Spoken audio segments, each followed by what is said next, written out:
this is where we are at, with Ranil Wickremesinghe as our president. The question now is, do we accept this? Do we accept this? No. It's a simple answer, but I'd like to take a couple more minutes to explain why.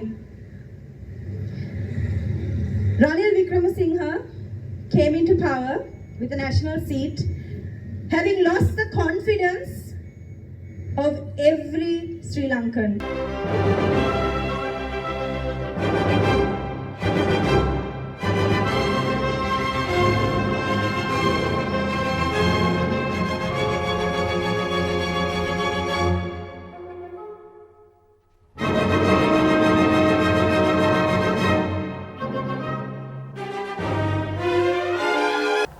The Worldwide Democrat Union, IDU, congratulates Ranil Wickremesinghe on his election because the 8th President of Sri Lanka. President Wickremesinghe takes workplace in essentially the most difficult political and financial state of affairs the nation has ever confronted. The mismanagement below the earlier President Gotabaya Rajapaksa and the corruption of the Rajapaksa household have led the nation right into a state of collapse. President Wickremesinghe is essentially the most skilled politician Sri Lanka can entrust with the management of the nation on this state of affairs. As a sixth-time Prime Minister, he has confirmed that he can solve political crisis for the advantage of the folks, whereas gaining the belief and the assist of the worldwide group for his good governance. We, due to this fact, name on all worldwide bodies and companions to assist Sri Lanka, President Wickremesinghe and the United Nations. Get together UNP of their efforts to steer the nation out of the disaster and get the required monetary help from the Worldwide Financial Fund IMF and the World Financial Institution.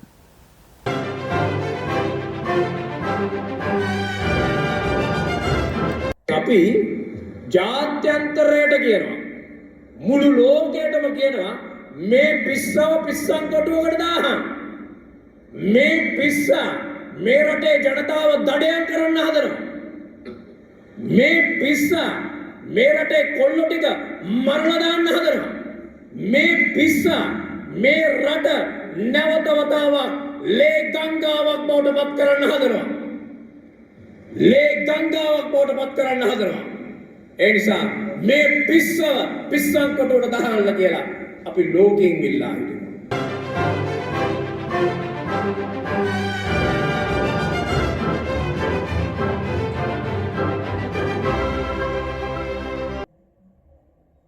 Good afternoon, ladies and gentlemen. I come here today to Sri Lanka with a number of global leaders who are concerned about an enormous problem. I will make a more comprehensive speech on this later. Let us hear from a man who's had 40 years of experience in dealing with crisis. He has been a cabinet minister since the age of 24. His friendships are strong and around the world and firmly rooted in respect for his intellect, knowledge, and resilience. He's been Prime Minister 5 or 6 times, I've lost count, and he has broken every single record in political history. The last being that he is Prime Minister with 1 seat in Parliament. That is truly remarkable. The fact is, he's there because he's the only guy who can actually do something about this problem we have not only here, around the world. This is not a Sri Lankan problem. It is a global problem. And to this end, many of the world's leaders have come here to make a contribution, to make sure that we mitigate these dreadful effects. The Prime Minister is waiting, and I know his time is very critical because certain things are happening, and he has given time to come to listen to what the world leaders have to say. And we are indeed very privileged. Very few people even know this is happening, that we are here alive, in a live broadcast, to welcome the Honorable Prime Minister, Acting President of Sri Lanka. I must thank my colleague for explaining the international situation. Never before in modern history have we faced famine of this scale. World War II created a famine, but that's the result of war. A war that took place in Europe and in Asia. Here, we are facing a famine, partly the result of a war in Ukraine, partly the breakdown of the supply chain, and partly that of the COVID-19. But as was mentioned earlier, at the moment, about 300 million people are affected. I don't think it will stop there.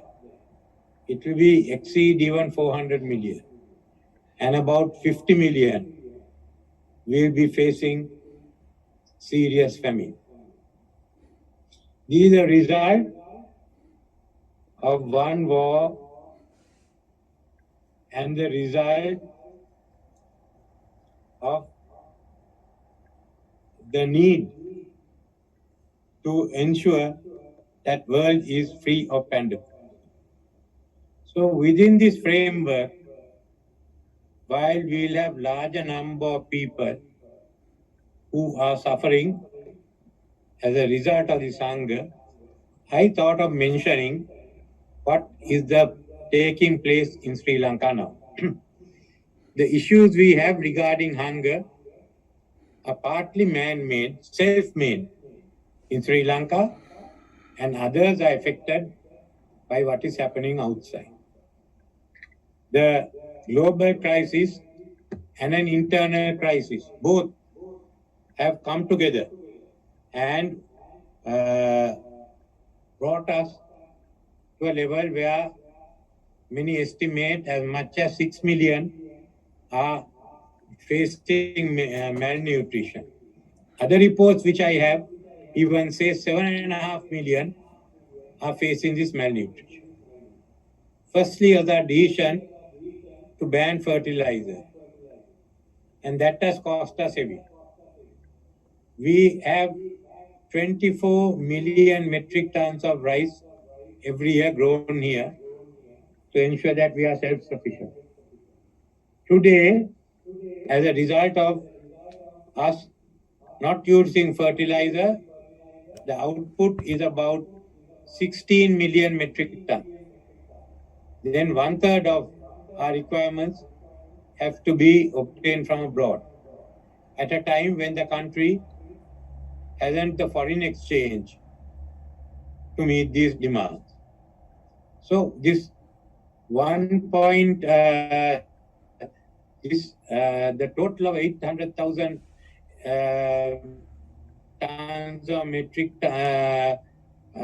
tons of rice makes the difference between hunger and the fact that we could live comfortably. We have at the moment available for us rice for 5 months, have the imports for 3 months. So that makes us 8 months. What do we do for the next 4 months? We have to put in other substitutes. We are planning a food security program where they also have their flaws. It's open for whether it's open for animals to destroy it. Then we are now also facing the next season of paddy cultivation, the long season which begins in September, October. If we can provide fertilizer and feed for this Maha season, what we call 2023, then we can be self-sufficient in rice and get the real economy functioning as far as agriculture is concerned. But we do have a problem. And that problem is we need 600 million US for fertilizer. At the moment, we have only 300 million US. We see the collapse of tourism, the collapse of small and medium industry, enterprises. Our economy is contracting. It will be about minus 6% this year. Then you can think of the loss of jobs and how many more jobs will be lost in the coming year. There is a widespread hunger throughout the country. And this widespread hunger, as well as a shortage of fuel, both are resulting in the political turbulence in Sri Lanka, which you have been witnessing in the last few days. So remember, we are only a test case. Many other countries will have to face the turbulence.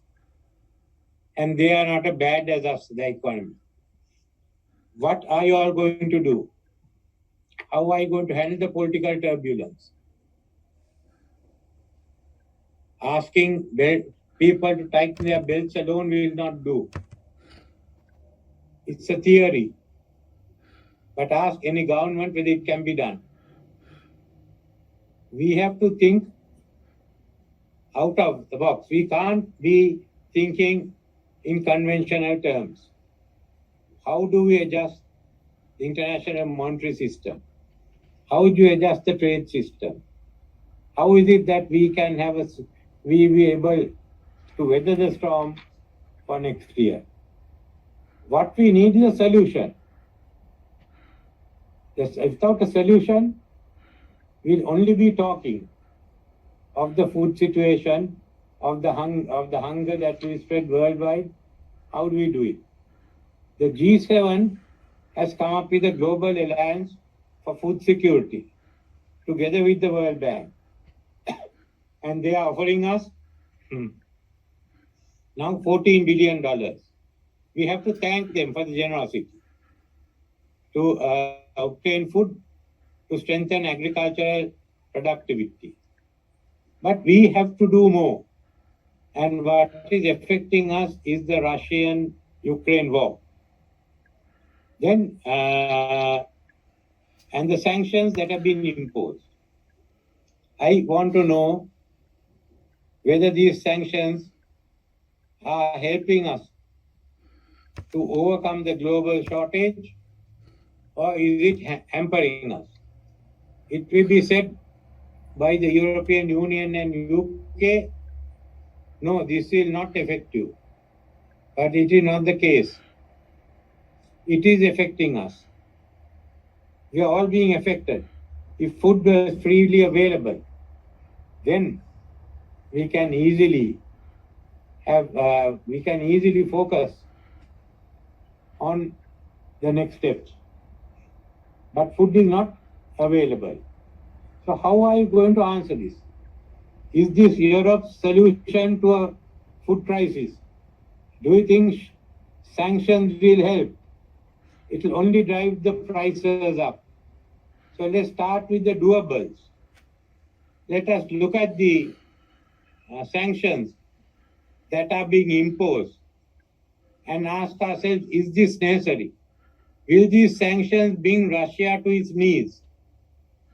The sanctions won't bring Russia to its knees, but it will bring the rest of the third world to its knees. So this is the major issue we have. And just as much as you have given us 14 billion US, remember something like 100 billion US is being spent on the Ukraine war by all the parties concerned that are supplying Ukraine. So we have 14 billion here, and we have 100 billion spent on war. That cannot go on. It's not only the fault of the EU. Russia has a responsibility. They must call for a ceasefire. Without a ceasefire, we can't resolve any other questions.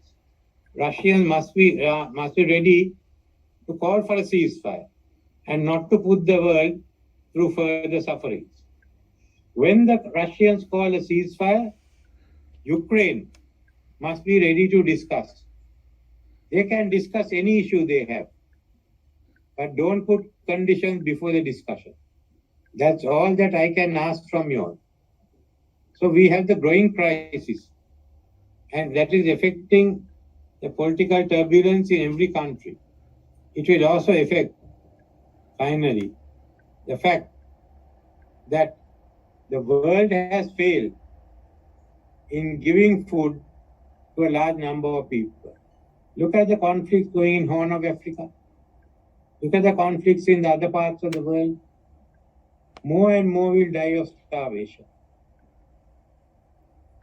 And we should now think of how we go ahead, because it's not only a shortage of food we have.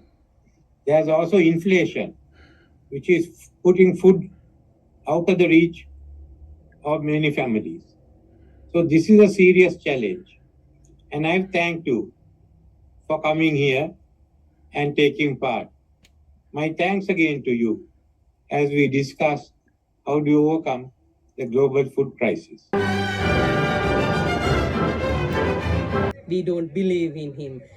He's not the correct choice at this moment. Now, Ranil is carrying over that ousted corrupt president's legacy. The people of Sri Lanka has not been given what they deserve, which is peace, peace of mind, and the basic necessities being met. There was high security around the parliamentary complex as Wickremesinghe took on his new role. His office said he wants to form a unity government to manage the turmoil.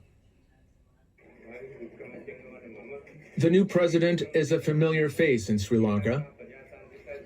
Having served 6 times as prime minister, which in Sri Lanka is the deputy to the president, he was sworn in and signed himself on as the elected head of state, though in this case it was Parliament who elected him amidst the country's turmoil.